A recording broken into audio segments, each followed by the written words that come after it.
آپ نے سنا ہوگا حضور نے سورہ رحمان کے بارے میں فرمایا ہے، سورۃ الرحمن عروس القرآن. یہ سورہ رحمان جو ہے یہ قرآن کی دلہن ہے. جیسے دلہن کو آپ خوشنما لباس پہناتے ہیں، آراستہ پیراستہ اس کو گہنے اور اس کو زیور پہناتے ہیں، تو جس طریقے سے سجاتے ہیں آپ دلہن کو، اللہ تعالیٰ نے ایک سورت قرآن مجید میں یہ ایسی رکھی ہے سورہ رحمان کہ اسے خوب سجایا ہے. اس میں الفاظ کا در و بست، اس کا اپنا ایک ڈیوائن میوزک ہے. وہ تو اللہ تعالیٰ قراء جو ہے خاص طور پر مصر کے قراء، اللہ تعالیٰ ان پر رحمت نازل فرمائے، ان کی خطاؤں سے درگزر کرے. جس طرح قرآن کے انٹرنسک میوزک کو انہوں نے واضح کیا ہے.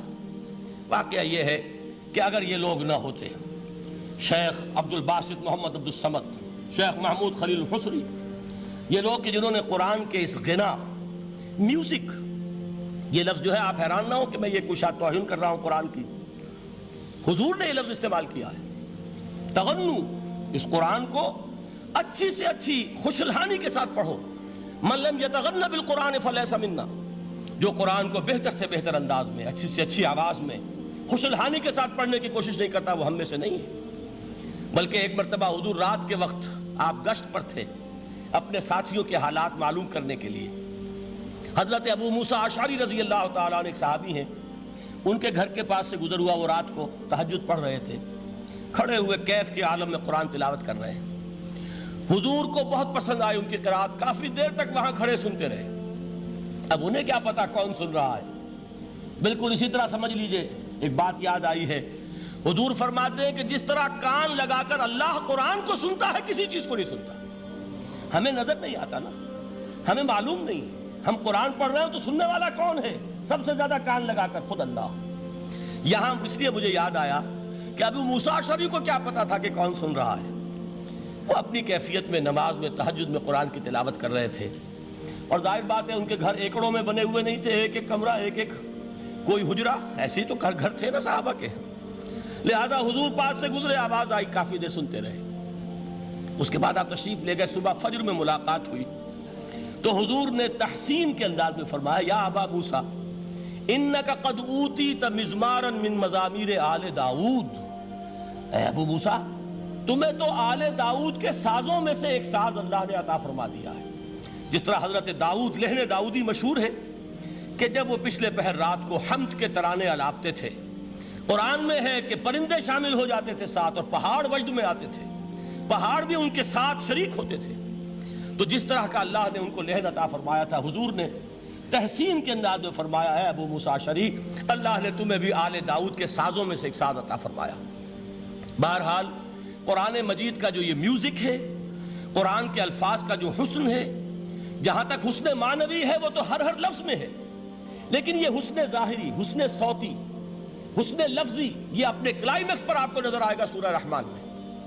لیکن قرآن میں یہ سورت اس اعتبار سے بھی ممتاز ہے، اس کی 4 آیات پر ذرا توجہ کریں گے، عجیب حقائق سامنے آئیں گے. جہاں یہ قرآن مجید کے حسن صوت اور حسن لفظی کی معراج ہے، وہیں اس کی پہلی 4 آیات میں 4 چوٹی کی چیزوں کا ذکر ہے، سب سے اونچی چیزیں. پہلی آیت کیا ہے؟ الرحمن. ایک آیت ہو گئی. رحمان کیا ہے؟ اللہ کا نام ہے. کبھی آپ نے غور کیا اللہ کے ناموں میں سب سے پیارا نام کون سا ہوگا؟ رحمان. کیوں؟ اس کا مادہ کیا ہے؟ رحمت. ہمیں سب سے بڑھ کر جس چیز کی ضرورت ہے وہ کیا ہے؟ رحمت خداوندی. نام اچھی طرح سن لیجئے اس حضور کے قول کو. حضور فرماتے کوئی شخص جنت میں مجرد اپنے عمل کی بنیاد پر داخل نہیں ہو سکے گا جب تک کہ رحمت خداوندی دستگیری نہ کرے. کسی صحابی نے بڑی ہمت اور جرأت کا ثبوت دیا کہ پوچھ لیا، کیا حضور آپ بھی؟ جب آپ نے فرمایا کوئی شخص داخل نہیں ہو سکتا جنت میں محض اپنے عمل کی بنیاد پر جب تک کہ رحمت خداوندی جو ہے وہ دستگیری نہ فرمائے. پوچھا گیا کیا آپ بھی؟ آپ نے فرمایا ہاں میں بھی. آپ انداز کیجئے کہ اگر محمد الرسول اللہ بھی رحمت خداوندی کے ضرورت مند ہوں تو تاب دیگراں چے رسد، ہماری تو سب سے بڑی ضرورت رحمت خداوندی ہے. اب یہ رحمت جو ہے قرآن مجید میں اللہ تعالیٰ کی یہ شان 2 الفاظ کے ذریعے سے آتی ہے، رحیم اور رحمان. اور کوئی مادہ نہیں ہے جس سے 2 نام بنتے ہوں اللہ کے. لیکن یہ مادہ ہے واحد رحمت کا کہ جس سے رحمان بھی ہے رحیم بھی ہے۔ رحیم صفت مشبہ ہے، رحمت دائم ہو جائے گی، مستقل ہوگی تو رحیم کہیں گے، اور رحمان اس میں رحمت کی ہے وہ شان ہے کہ جیسے ٹھاٹھے مارتا ہوا سمندر ہو، ہیجان کی کیفیت، طوفانی کیفیت، رحمت خداوندی کا طوفانی جوش، وہ ہے رحمان۔ آپ تو رہتے اس علاقے میں ہیں، آپ کو معلوم ہے عرب اگر بھوکا مرا جا رہا ہو تو کیا کہے گا؟ انا جوعان۔ پیاسا مرا جا رہا ہو انا عطشان۔ بہت غضبناک ہوگا غضبان، غضبان آصفہ قرآن میں آیا ہے، بہت غضبناک۔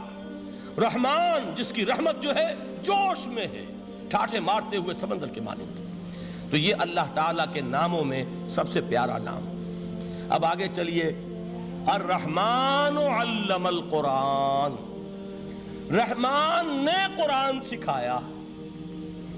رحمت خداوندی کا سب سے بڑا مظہر، رحمان کی رحمانیت کا سب سے بڑا مظہر قرآن ہے۔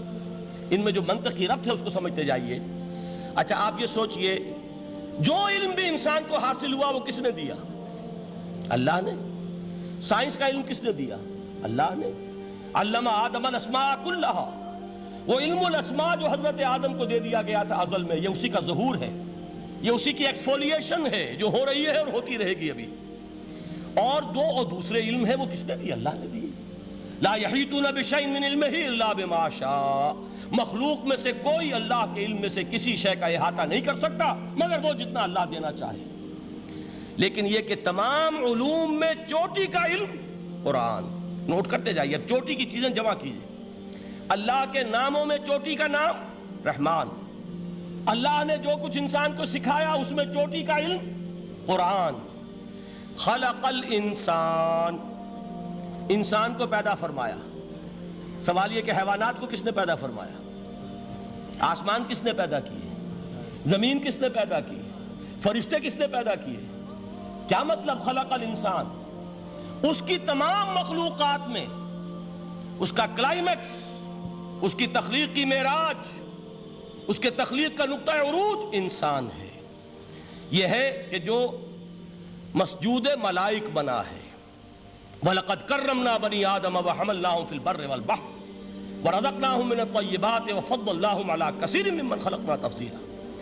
تو تخلیق میں سب سے اونچی تخلیق انسان کی، علموں میں سب سے اونچا علم قرآن کا، اللہ کے ناموں میں سب سے اونچا نام رحمان۔